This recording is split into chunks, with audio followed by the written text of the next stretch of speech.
Okay, Aven. This is going to be a lot, so bear with me. I'm going to talk, and you're going to listen. Any and all questions can wait until I'm finished talking. Okay? Okay. You'd be a fool if you think we're the first and original inhabitants of this world. You'd be stupid even, considering the amount of massive fossils covering all of the soul sand valleys in the nether dimension, as well as the ones buried deep within the very ground we stand on. Ever thought of what those creatures once were, before they died? That's the question from which all of this began. I found a skeleton under my base, with a ribcage wider than the Ender Dragon's entire wingspan. Can you imagine? Creatures that big roaming alongside us. That's what this world used to be like, but now, for whatever reason, it isn't. These fossils are all that remain of them. And I wanted to know why. Why such greatly sized creatures perished. If only I knew what kind of rabbit hole I was falling into, with my curiosity growing and questions increasing with each meter I fell. Oh, your tail is twitching. I know you're impatient, I'm sorry. I'll try less than the rambling. The more I looked into these fossils, the more evidence of something far greater than I could have ever expected came up. I connected the locations of these fossils, both here, the overworld, but far more in numbers in the nether dimension. I studied the portals that connect these two dimensions, meaning the portals we didn't build, the ones that already existed here, the portals somebody before us built, and eventually destroyed. My theory is that the border between the dimensions cracked. The overworld and the nether started leaking into each other, exchanging environmental factors, causing chaos and unease within the organisms and societies of each dimension.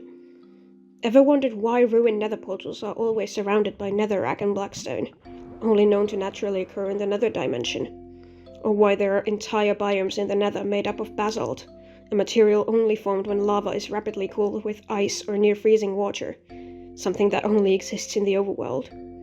These conditions are meant for one or the other dimension, they were never meant to switch and combine, but that happened. Nether creatures could not survive in the overworld as they were. If they entered here, they immediately started to rot, their skin melting and exposing bone. Infections became a great source of fear, and potion makers began to study ways of turning a zombified person back into a normal one. The people back then knew something bad was about to happen, and they had no time to waste. They abandoned their mine shafts, the temples they built. They tried to break every single portal that was causing the shift in balance between the dimensions. But it was too late. Somehow, some of those gigantic creatures ended up here in the overworld, and they caused great destruction up until the very last one of them was dead and fossilizing in the ground. Conditions in the overworld dimension were barely saved, and as we know from the existence of the basalt deltas, the nether dimension suffered too, but perhaps not to the extent of the overworld. I don't know yet for sure, and I would say that I need to do more research, but I'm going to be honest, Aven. I don't think I have enough time for that. With how much we spend time traveling between all the three dimensions we're aware of, the border between them has been under more and more pressure. There's been more leaking, more environmental crises, and more death. And it's only a matter of time before this mass extinction happens again, and honestly, we don't have the resources to survive that. We have to get out of this realm before what happened hundreds of thousands of years ago happens again, and we all cease to exist. I need you to understand. We have to leave as soon as we possibly can. Does that have anything to do with me? I mean, you said you wanted to run an experiment on me, but is that... There's no time, like I said. Guys, not to barge in, but no. Why does Sky have a zoo in the basement? Why is there fish in the basement? Oh, hello. How the hell did you get here? Screw that. Our world's been fine. It's been fine. If shit was going to end overnight, there'd be a bigger sign of it than a random piglin finding their way through a portal. If you listened to the whole conversation anyway, wouldn't you know? Or are you above that? Besides the point, all of our portals, every single one of them, is above the roof. There's nothing down there in the actual pits of it. Do you mean it'll just walk up through the roof? That's not a preventative method, that's at best been delaying it. Besides, they're way too close and... So what do you say? Ban the portals on weekdays. I mean, we got roads, it's fine, it won't hurt. Or is it the resources No, again? fuck off.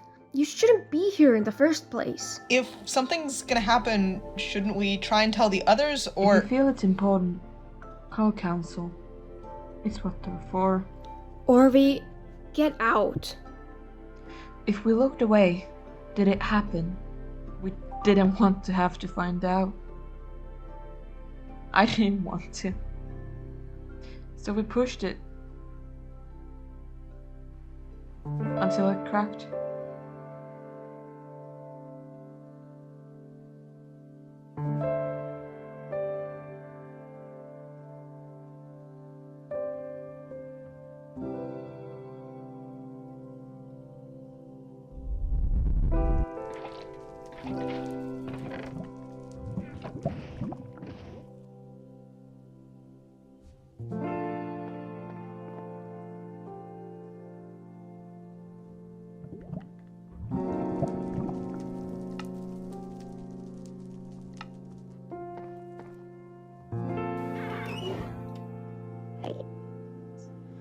And if there was one thing the mortals knew, it was what mortals did best, escape.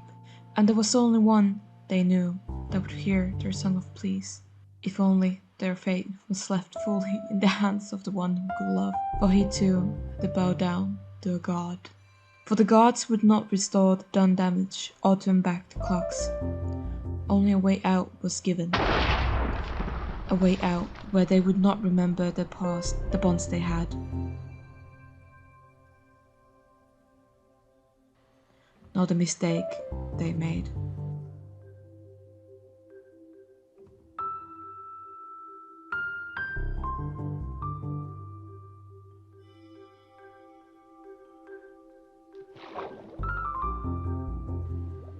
That would only lead to disaster. Again.